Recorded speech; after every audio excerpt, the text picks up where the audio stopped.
और उसमें कोशिश ये की कि हम ये बावर करा सकें कि अगर कॉस्ट ऑफ डूइंग बिजनेस जब तक नीचे नहीं आएगी उस वक्त तक जो एक्सपोर्ट है वो नहीं बढ़ सकती, और जो हमारा खसारा है वो पूरा करने का कोई और तरीका जो है वो मौजूद नहीं है। और उसके लिए ease of doing business, export led economy बनाने के लिए खत्ते में कंपेटिटिव होने की ज़रूरत है।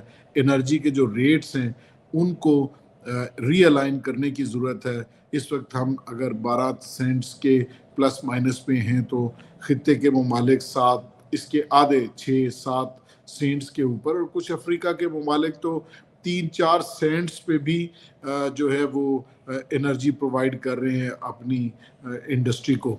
तो ये तमाम चीज़ों का ज़िक्र हुआ। फिर जो हमारी कंस्ट्रक्शन इंडस्ट्री है वो जब चलती है तो उसके साथ 60 से 70 इंडस्ट्रीज़ चलती हैं।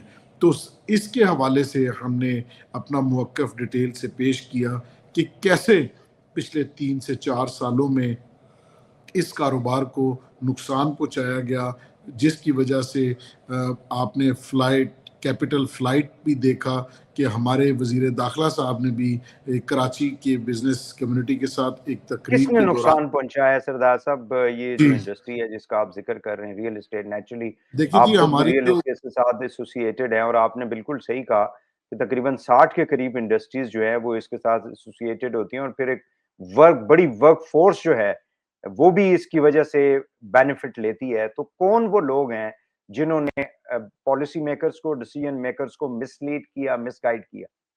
सर एफबीआर के लोग हैं।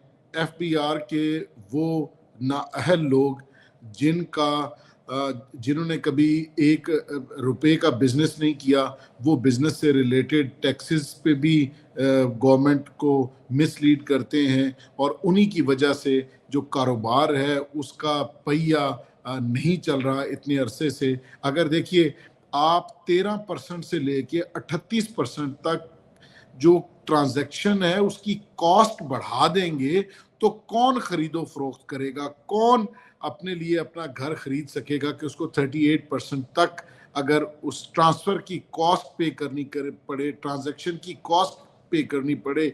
236C ले ले, 236K ले ले, उससे पहले फेडरल यानी एक्साइज सादा सी मिसाल ये है कि 1 करोड़ का अगर कोई फ्लैट है, कोई घर है छोटा मोटा, तो उसके ऊपर उसको कितने यानी 38 लाख रुपए देने पड़ेंगे।